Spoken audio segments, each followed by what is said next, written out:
사랑과 은혜가 풍성하신 하나님 아버지, 지난밤도 주님의 은혜 가운데 우리에게 평강 가운데 쉼을 주시고 새날 새 아침 새벽을 깨우며 하루를 시작하게 하심에 감사를 드립니다. 이 새벽 성령께서 우리의 눈을 밝혀주시어 말씀 가운데 주의 법의 놀라움을 깨닫게 하여 주시옵소서. 우리 각 사람의 심령을 성령으로 충만케 하여 주시어 우리 안에 소멸되었던 성령의 불길이 다시 뜨겁게 타오르게 하여 주옵소서. 사랑하는 우리 교회가 라오디게와 같이 미지근한 신앙으로 책망받는 교회가 되지 않게 하여 주시고 열심을 내어 회개하고 성령이 주시는 열심과 열정을 회복하게 하여 주시옵소서. 우리 구주 예수님의 이름으로 기도드리옵나이다. 아멘. 하나님 말씀 구약 예레미야 16장 1절부터 13절까지 말씀입니다. 예레미야 16장 1절부터 13절까지 말씀 합독하시겠습니다. 여호와의 말씀이 또 내게 임하여 이르시되 너는 이 땅에서 아내를 맞이하지 말며 자녀를 두지 말지니라. 이곳에서 낳은 자녀와 이 땅에서 그들을 해산한 어머니와 그들을 낳은 아버지에 대하여 여호와께서 이와 같이 말씀하시오니 그들은 독한 병으로 죽어도 아무도 슬퍼하지 않을 것이며 묻어주지 않아 지면의 분토와 같을 것이며 칼과 기근에 망하고 그 시체는 공중의 새와 땅의 짐승의 밥이 되리라. 여호와께서 이와 같이 말씀하시되 초상집에 들어가지 말라. 가서 통곡하지 말며 그들을 위하여 애곡하지 말라. 내가 이 백성에게서 나의 평강을 빼앗으며 인자와 사랑을 제함이라. 여호와의 말씀이니라. 큰 자든지 작은 자든지 이 땅에서 죽으리니 그들이 매장되지 못할 것이며 그들을 위하여 애곡하는 자도 없겠고 자기 몸을 베거나 머리털을 미는 자도 없을 것이며 그 죽은 자로 말미암아 슬퍼하는 자와 떡을 떼며 위로하는 자가 없을 것이며 그들의 아버지나 어머니의 상사를 위하여 위로의 잔을 그들에게 마시게 할 자가 없으리라. 너는 잔치집에 들어가서 그들과 함께 앉아 먹거나 마시지 말라. 만군의 여호와 이스라엘의 하나님께서 이와 같이 말씀하시니라. 보라, 기뻐하는 소리와 즐거워하는 소리와 신랑의 소리와 신부의 소리를 내가 너의 목전 너의 시대에 이곳에서 끊어지게 하리라. 네가 이 모든 말로 백성에게 말할 때에 그들이 너에게 묻기를 여호와께서 우리에게 이 모든 큰 재앙을 선포하심은 어찌 됨이며 우리의 죄악은 무엇이며 우리가 우리 하나님 여호와께 범한 죄는 무엇이냐 하거든. 너는 그들에게 대답하기를 여호와께서 말씀하시되 너희 조상들이 나를 버리고 다른 신들을 따라서 그들을 섬기며 그들에게 절하고 나를 버려 내 율법을 지키지 아니하였음이라. 너희가 너희 조상들보다 더욱 악을 행하였도다. 보라, 너희가 각기 악한 마음의 완악함을 따라 행하고 나에게 순종하지 아니하였으므로 내가 너희를 이 땅에서 쫓아내어 너희와 너희 조상들이 알지 못하던 땅에 이르게 할 것이라. 너희가 거기서 주야로 다른 신들을 섬기리니 이는 내가 너희에게 은혜를 베풀지 아니함이라 하셨다 하라. 아멘. 말씀을 통하여서 우리 안에 성령의 불길이 다시 타오르게 하실 하나님을 기대합니다. 구약 성경에 등장하는 선지자들은 하나님의 메시지를 백성들에게 전할 때 일단 직접 말로 전하는 경우가 있었겠죠. 설교나 선포를 통해서 회개하라, 하나님께서 이제 심판을 내리실 것이다. 또는 상징적인 행위를 통하여서 하나님의 뜻을 전달하기도 했습니다. 우리가 며칠 전에 본 예레미야 13장의 말씀을 기억하십니까? 뱃띠를 사서, 그러니까 요즘 말로 하면 허리띠를 사서 허리에 묶었다가 바위 틈에 감추었다가 시간이 흐른 후에 그 띠를 찾아오라고 하나님께서 말씀하셨죠. 상징적인 행위였습니다. 의복을 입을 때 중요한 그 뱃띠가 썩어서 결국에 쓸 수 없게 된 모습을 보여주시면서 하나님이 보시는 유다의 현실이 이와 같다. 상징적인 행위로 하나님의 메시지를 이렇게 전달하게 하시기도 하셨습니다. 그리고 한 가지 더, 이렇게 하나님의 메시지를 선지자들을 통하여 전하실 때 선지자들의 삶의 모습 자체가 메시지가 되어서 백성들에게 하나님의 뜻이 전달되기도 하였습니다. 이사야 선지자 같은 경우에는 이사야서 8장을 보니까요, 하나님께서 이사야가 아들을 낳으니까 그 이름을 마알살랄 하스바스라고 짓게 하십니다. 이것은 이제 이스라엘이 아수르에 의해서 노략물이 될 것이다 라는 의미인데, 누가 자기 자식을 그렇게 축복의 이름이 아니라 저주의 이름으로 짓고 싶겠어요? 그 이상한 행위를 통하여서 하나님께서는 그 선지자의 행위를 통하여서 백성들에게 하나님의 메시지를 전달하고자 하셨던 것이겠죠. 에스겔 선지자도 마찬가지입니다. 에스겔 24장을 보니까 조금 더 심한 어떤 이렇게 모양이 나타납니다. 하나님의 에스겔의 사랑하는 아내의 생명을 거두어 가시고 슬퍼하지 못하게 하셔요. 에스겔 선지자의 삶이 자신의 삶이 아닌 것이죠. 하나님의 메시지를 위한 삶이었던 것입니다. 백성들이 보면서 아니 아내가 죽었는데 어떻게 그렇게 슬퍼하지도 않냐, 너희의 형편이 그렇게 될 것이다, 이 메시지를 전하십니다. 호세아 선지자 같은 경우는 여러분이 잘 아시는 바와 같이 내가 결혼 상대를 정하지도 못했잖아요. 아주 음란한 여인을 데려다가, 고멜, 디물라임의 딸 고멜을 데려다가 아내를 삼고 시쳇말로 바람피러 도망가면 또 데려오고 또 데려오고, 그런 삶의 모습을 통하여서 이스라엘을 버리시지 아니하는 하나님의 끊임없는 포기하지 않는 사랑을 그 삶을 통하여 나타내고자 하셨습니다. 오늘 말씀을 보니까요, 선지자 예레미야에게도 어떠한 특정한 삶을 요구하시면서 이 유다 백성들에게 하나님의 심판의 메시지를 전하라 하고 계시는 것을 볼 수 있습니다. 그래서 오늘 매일 성경 제목이 뭐예요? 삶으로 심판을 살아내다 라고 되어 있죠. 구약의 선지자들이 삶으로 그 메시지를 전했듯이 그리스도의 향기이며 그리스도의 편지인 저와 여러분은 말뿐이 아니라 삶을 통하여서 우리 예수님의 사랑과 진리를 이 세상에 전해야 할 줄로 믿습니다. 세상이 예수님을 알게 되는 것은요, 물론 우리가 말로 복음을 전할 수도 있겠지만 우리의 삶과 행실을 통하여서 그들은 예수님과 하나님을 알게 될 것이고 하나님께 영광을 돌리게 될 줄로 믿습니다. 나와 가까이 있는 자들이 나의 모습을 통하여서 하나님이 어떤 분이신지, 예수님의 사랑이 도대체 무엇인지 알지 못하고 있다면 과연 내가 삶을 통하여서 하나님의 그 메시지를 전하는 선지자적 사명을 감당하고 있는지 돌아볼 수 있어야 된다는 것이죠. 오늘 말씀을 보니까요, 하나님께서는 이 예레미야에게 사회적 모든 관계를 끊어버리게 이렇게 명령하십니다. 당시 유대 사회에서 정상적인 성인 남성이라면, 사회 구성원이라면 당연히 해야 되는 일들이 있었어요. 일상적인 일들, 평범한 일들이 있었습니다. 때가 되면 결혼을 해야 됐고 자녀를 낳아야 했습니다. 또 가까운 친족이나 사랑하는 사람들이 있으면 저와 여러분도 마찬가지지 않습니까? 장례에 참여해서 함께 슬퍼해 주어야 했습니다. 그리고 기쁜 일이 있다면 함께 축하해주고 기뻐해야 했어요. 그런데 오늘 하나님께서는 이 선지자 예레미야에게 하지 말라 하십니다. 이 어떻게 보면 일상적이고 평범한 정상적인 삶들을 다 끊어버리시는 것이죠. 일상을 제한하고 하나님의 말씀대로 이 예레미야가 살아내는 삶, 이 다른 백성들이 보기에는 이 선지자라는 게 좀 이상하다 할 정도로 그런 삶을 통하여서 하나님의 임박한 심판의 메시지를 태어나게 하신 것입니다. 1, 2절을 다시 봅시다. 여호와의 말씀이 또 내게 임하여 이르시되 너는 이 땅에서 아내를 맞이하지 말며 뭐를 두지 말지니라, 자녀를 두지 말지니라. 예레미야에게 너 결혼하지 말라고 하십니다. 그럼 독신의 은사나 이런 의미가 아닙니다. 이것은 그렇죠. 고대 사회에서 말씀드렸듯이 정상적인 성인 남성이, 유대 사회도 마찬가지입니다, 결혼을 하지 않는다. 여러분, 예수님께서도 30이 넘도록 결혼하지 않으셨잖아요. 가족들이 와서 뭐라고 했어요? 미쳤다라고 했죠.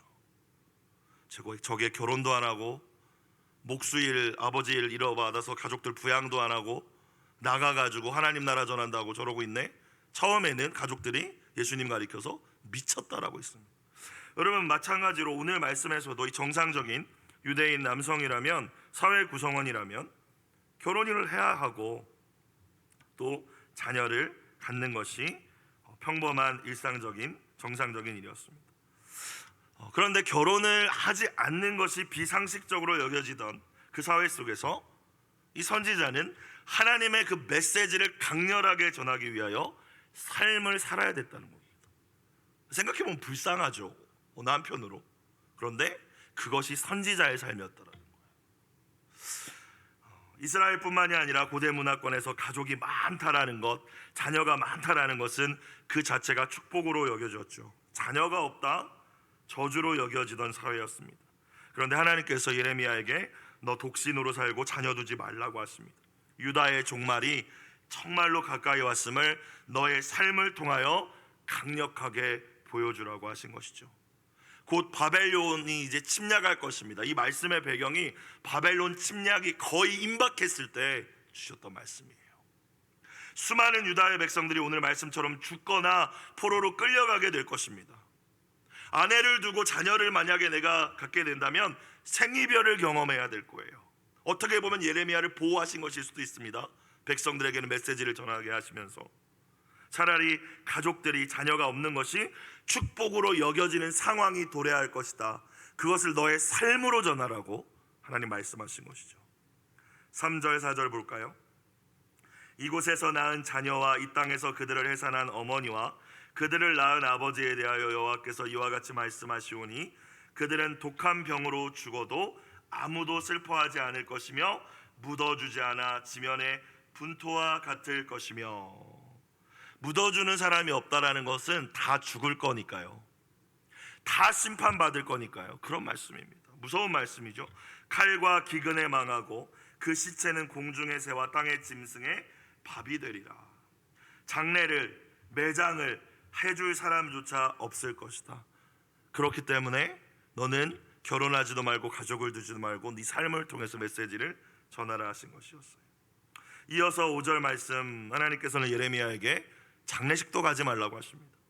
죽은 자들을 위하여 함께 슬퍼하는 것조차 하지 말라 하십니다. 5절, 여호와께서 이와 같이 말씀하시되 초상집에 들어가지 말라. 가서 통곡하지 말며 그들을 위하여 애곡하지 말라. 이해가 되지 않죠.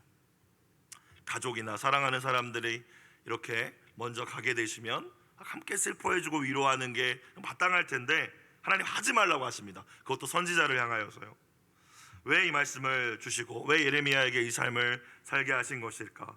이제 곧 유다 온 백성에게 내리실 하나님의 심판과 재앙이 실로 엄청난 것이기 때문에 한 개인의 죽음은 고려 대상조차 되지 않게 될 것이다 라는 것을 예레미야의 삶을 통해서 백성들에게 전해주시고자 했던 것입니다.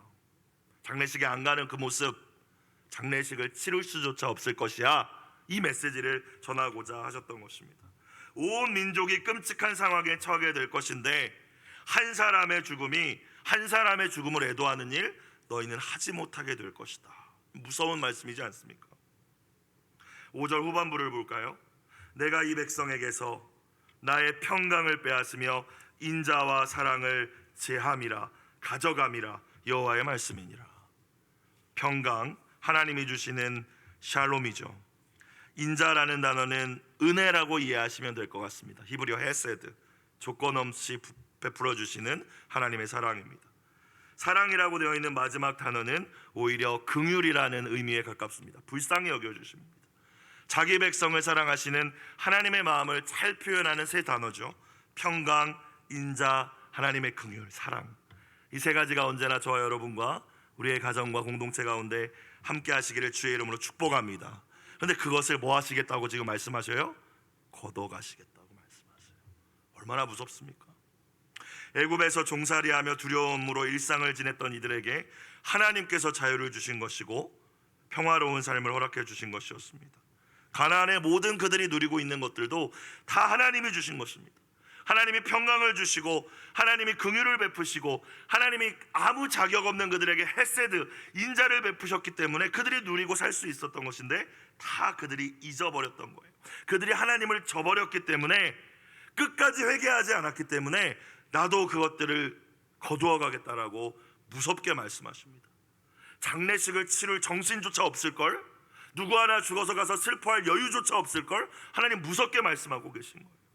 유다 백성은 다시 종이 될 것이고 평화를 잃어버릴 것이고 폭력과 죽음의 공포에서 살아가게 될 것이다 라는 말씀이죠.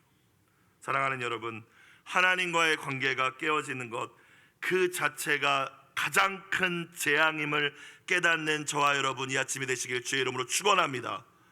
나에게 어떤 무슨 힘든 일이 생기는 게 재앙이 아니라 내가 하나님과 동행하고 있다면 그 힘든 일도 어제 말씀처럼 성령께서 이끄시는 광야라면 그것은 축복인 줄로 믿습니다.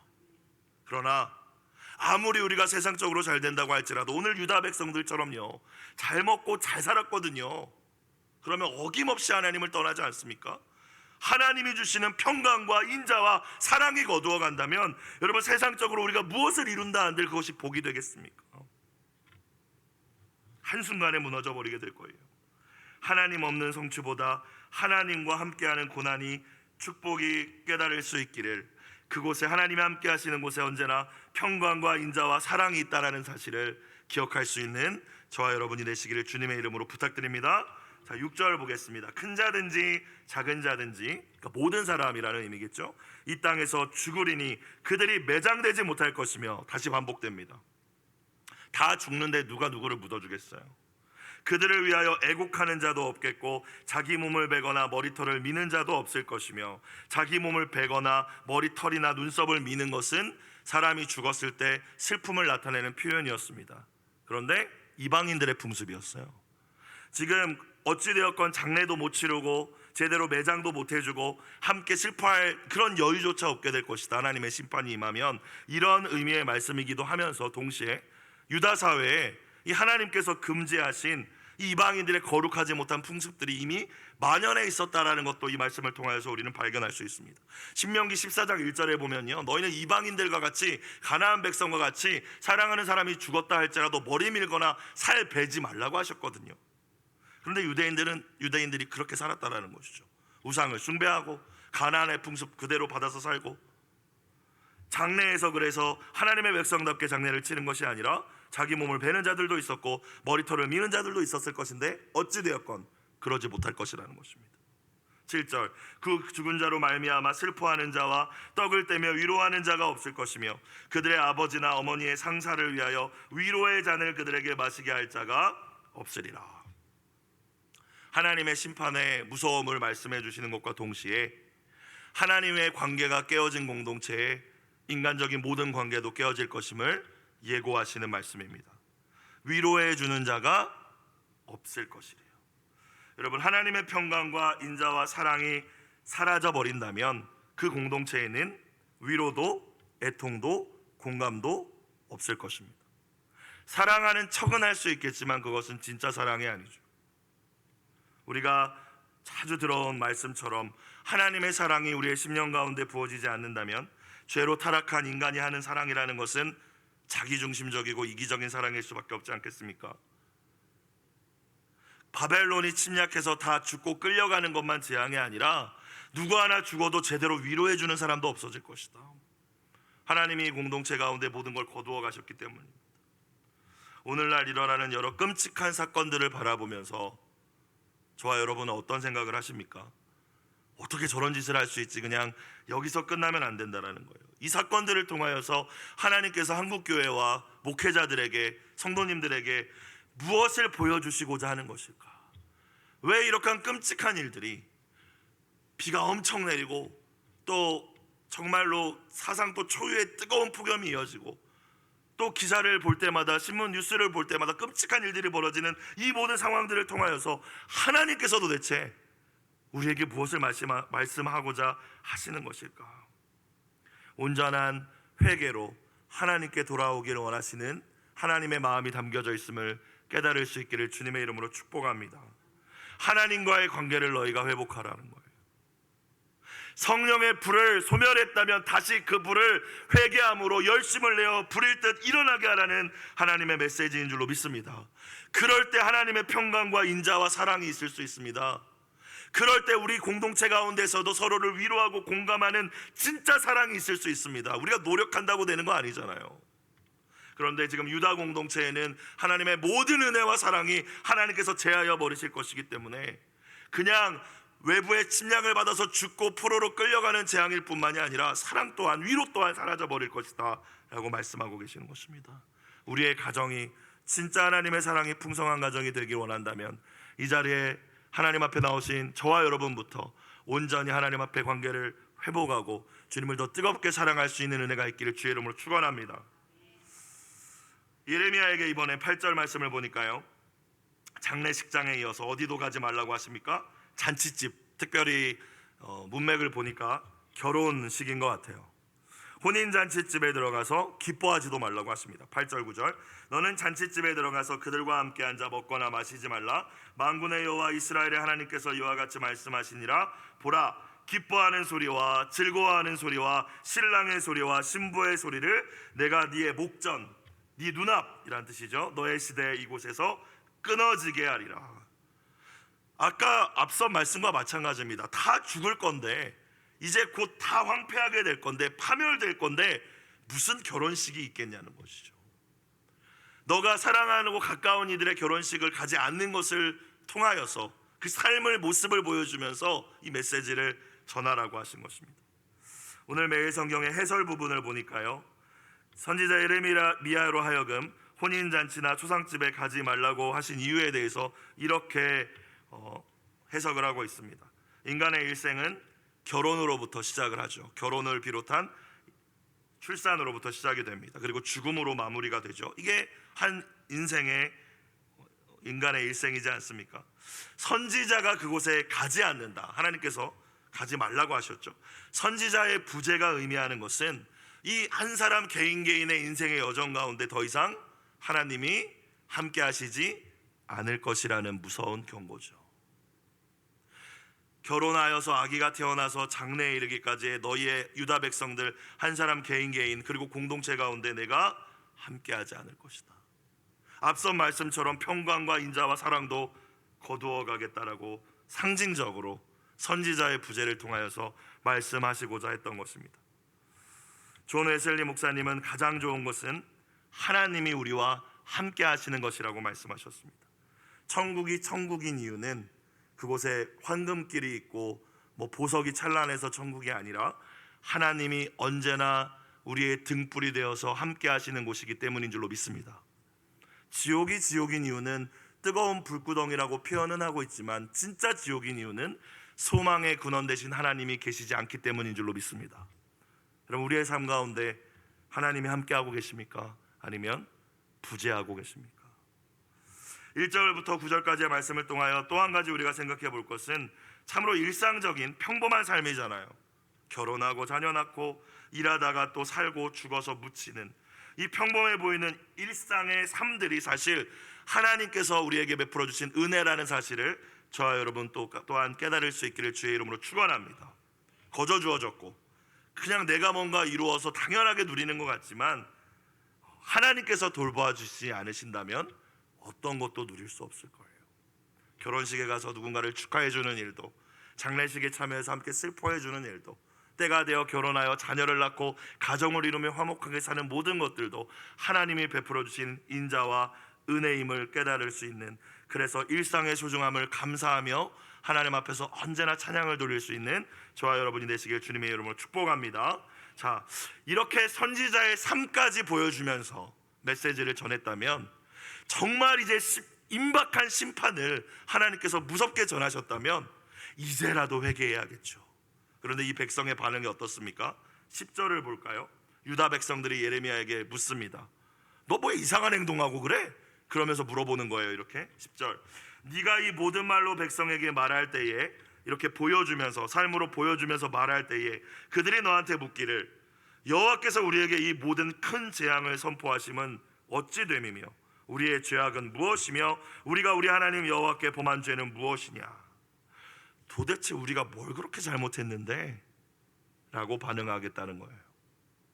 선지자의 삶을 희생하면서까지 하나님의 임박한 심판의 메시지를 온몸을 다하여서 절규하듯이 전하고 있는데 백성들의 반응은 우리가 뭘 그렇게 크게 잘못했다고 그래. 그리고 이 시대의 모습 같습니다. 그렇죠? 아무리 외쳐도 듣지 않고, 예수님 말씀처럼 곡하자고 해도 곡도 안 하고, 놀자고 잔치집에 가서 같이 즐거워하자고 해도 즐거워하지도 않는 이 세대, 깨어 기도하자고 해도 듣지 않고, 기도가 중요하다는 거 머리로는 알고 있는데 하나님 앞에 나오지 않는 이 세대의 모습과 같습니다. 하나님 앞에 자신들의 죄악을 깨닫지 못하고 있는 교만하고 뻔뻔한 모습이죠. 뭘 그렇게 우리가 크게 잘못했는데 이런 일이 일어나는 거냐고 예레미야에게 되묻겠다라는 것이죠. 11절 하나님의 응답이 무엇입니까? 너는 그들에게 대답하기를 여호와께서 말씀하시되 너희 조상들이 뭐를 했대요? 나를 버리고 다른 신들을 따라서 그들을 섬기며 그들에게 절하고, 다시 한번 반복하십니다. 나를 버려 내 율법을 지키지 아니하였습니다. 이 말씀은 니네 조상죄 때문에 네가 벌받는 거야 라는 의미가 아니라 조상들로부터 시작된 그 죄에서 너희가 돌이키지 않고 똑같이 행하고 있기 때문이다 라는 의미입니다. 조상들로부터 시작된 이 죄악을 여전히 회개하지 않았기 때문에 이 무서운 심판이 너에게 임할 것이다 라는 하나님의 말씀이시죠.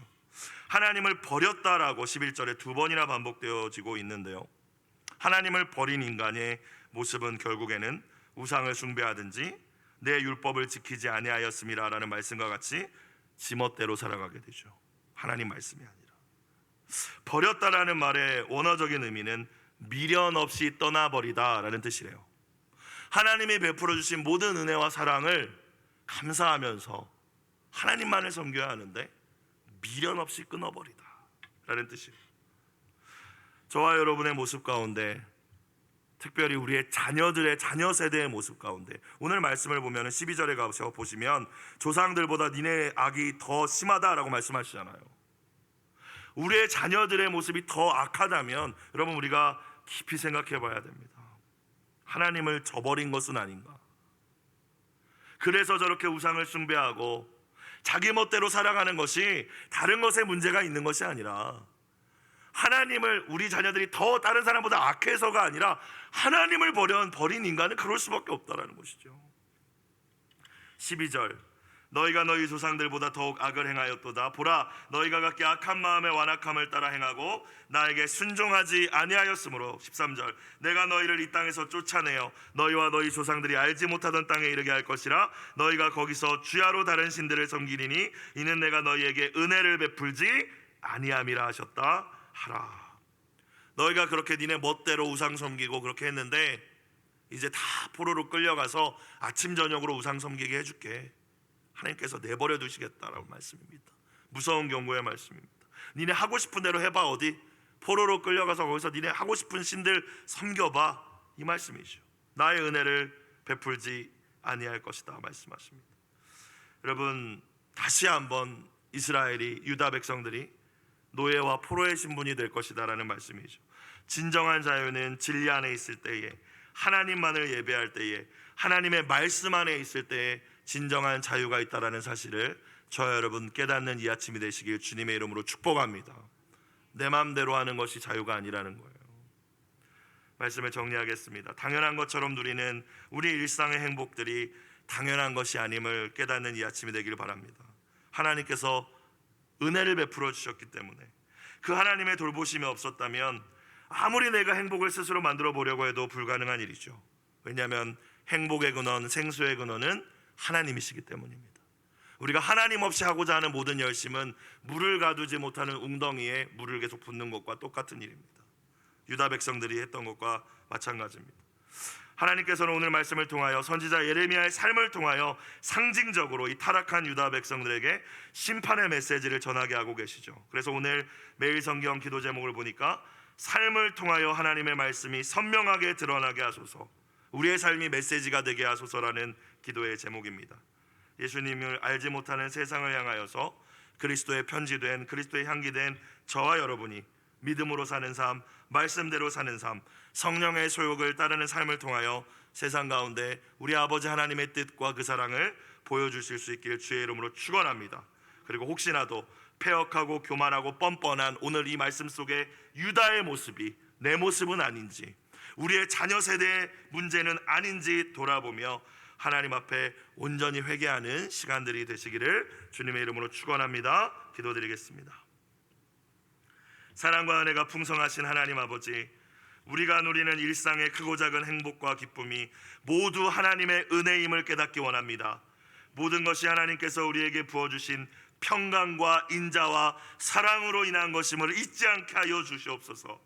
이 세대의 패역함과 죄악을 바라보시며 아버지의 마음을 품고 함께 애통하게 하여 주시고 간절히 회개하게 하여 주시옵소서. 오늘 하루 우리의 말뿐만이 아니라 우리의 삶이 주님의 메시지가 되기를 원합니다. 각 사람을 성령으로 충만하게 하여 주시고 성령의 인도하심을 따른 한 날이 되게 하여 주시옵소서. 예물 드린 손길을 주님 기억하여 주시고 이 예물을 흠양하여 주시고 눈물로 드린 기도에 응답하여 주시옵소서. 예수님의 이름으로 기도드리옵나이다. 아멘. 주기도문 드리겠습니다. 하늘에 계신 우리 아버지의 이름을 거룩하게 하시며 아버지의 나라가 오게 하시며 아버지의 뜻이 하늘에서와 같이 땅에서도 이루어지게 하소서. 오늘 우리에게 일용할 양식을 주시고 우리가 우리에게 잘못한 사람을 용서하여 준 것 같이 우리 죄를 용서하여 주시고 우리를 시험에 빠지지 않게 하시고 악에서 구하소서. 나라와 권능과 영광이 영원히 아버지의 것입니다. 아멘.